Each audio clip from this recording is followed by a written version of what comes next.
Hi folks, I'm Alona and this is another one of wire wrapping 101 tutorials. Today I want to talk about wire, about different kinds of wire. I remember starting wire wrapping and being really confused with all the gauges and metals and shapes, so I've decided to make a tutorial where I explain everything. So we will talk about the different kinds of metals, shapes of wire, hardness, and most popular combinations. And let's get started. So the most popular wire used in wire wrapping is obviously copper and silver, which I have here. This is copper, this is fine silver, I think. This is sterling silver. Then you have less popular, but still usable, still some people use it. So this is brass wire. It's kind of like poor man's gold, I guess. This is tint copper. So it's a copper wire with a like thin plating of tin, and the reflection here is quite bright, but it's kind of like silver but less shiny. So I don't know if you can see the difference. So it's a bit hard because of the reflection from the light. But yeah, it's kind of duller, but it gives a pretty cool look. So this is a stainless steel wire. I know some people work with it, but it's really hard because obviously stainless steel is super, super tough to bend, and your fingers will hurt from it. But it's still popular, reasonably popular. This is aluminium. I know some people just work exclusively with aluminium. The thing with it, though, is it's ridiculously soft. So this is like really thick wire, but it's stupidly soft. But it obviously depends on what are you doing with that. So there's also a silver-plated and gold-plated wire. I don't have any because it's not really worth it. It's like the plating rubs off really, really quickly. So the alternative is silver-filled and gold-filled.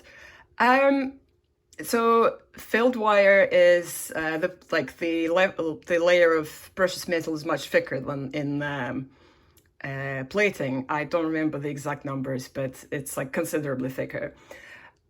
What I find with silver filled is really not worth it because actual silver wire costs just slightly more, and it's really not worth it.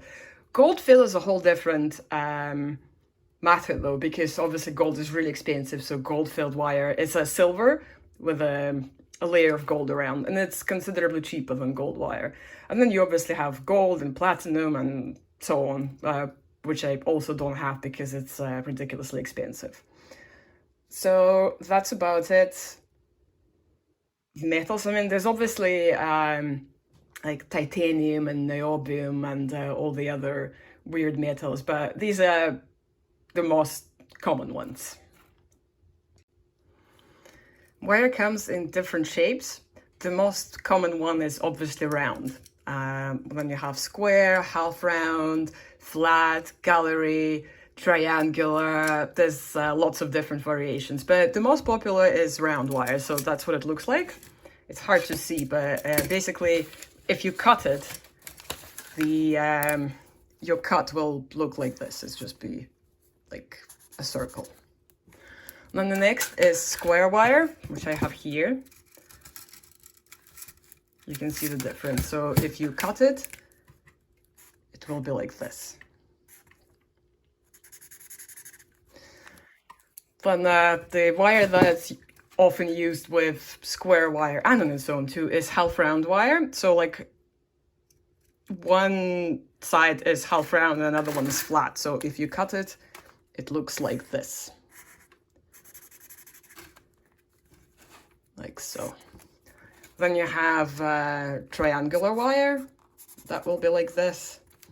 And flat wire, that will be, and gallery wire. So like this is a piece of square wire, silver square wire. And this is flat wire, so I use it in silversmithing for bezels, but it's also, some people use it for wire wrapping too. So it's basically like a really thin sheet cut in whichever size you want. Gallery wire is fancy, nice wire which I have some here.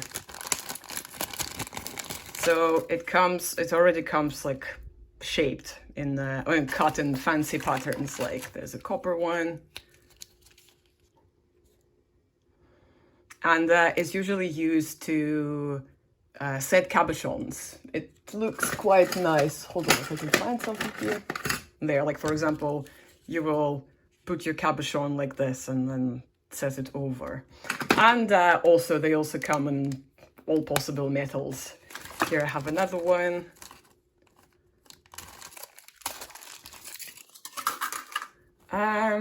I think that's it for the shapes. Those are by no means exclusive. They are just the most popular shapes you will see used in wire wrapping. Wire comes in different hardness. Most of the times you will use dead soft wire, so you will see DS. And different metals have different hardness. So for example, copper is usually pretty soft as it is. Sterling silver is slightly tougher, but it's still fairly soft. Stainless steel is always super hard, so is titanium and all of those metals. Then you have half hard wire, which will be marked by HH usually, like you can see even here on the stamp that it came with. And it's not as soft, and it's good to use for frames or if you want your piece to be like stable. Some people use it a lot. So this is a half hard wire, and this is the same wire but annealed and into soft, so it's super malleable. And the next one is hard wire. It's pretty much never used in wire wrapping because this is a piece of hard wire. Like this is fully hard. You can't bend this at all. It has to be annealed. Wire comes in different sizes. And it's most often gauges are used. I know that in Europe a metric system is used more than the gauges. The thing with gauges is that the higher the number, the thinner the wire. I know it seems kind of counterintuitive, but like 20 gauge wire is 0.8, 18 is 1, 16 is 1.2, and so on. So once you get to 30 gauge, the wire is pretty much hair thin. It's like you can barely see it. And for example, this is 14 gauge wire. Like, look, it's massive. I think this is 12, so this is pretty thick. Or maybe it might actually be 2 millimeters. I don't know. So obviously your wire will come in different size, in different shape and in different gauge. So for example, this is, let's find, so this is 18 gauge square wire, and where is my round wire? And this is 18 gauge round wire. Now the round wire kind of looks thinner, but that's what it is. And see, this is this is the 18 gauge square wire, and this is 14. Look at the difference.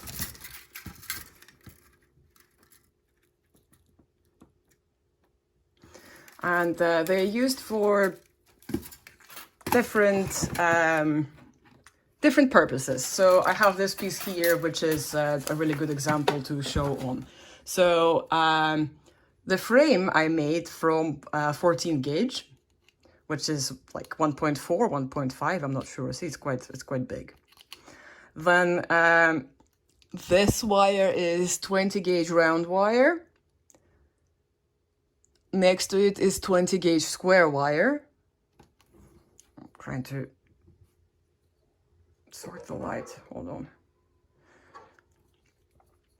These ones are half round wire, pretty large gauge too. So I think this is 14 half round, which I have somewhere around here. Yeah, like, see, it's really big.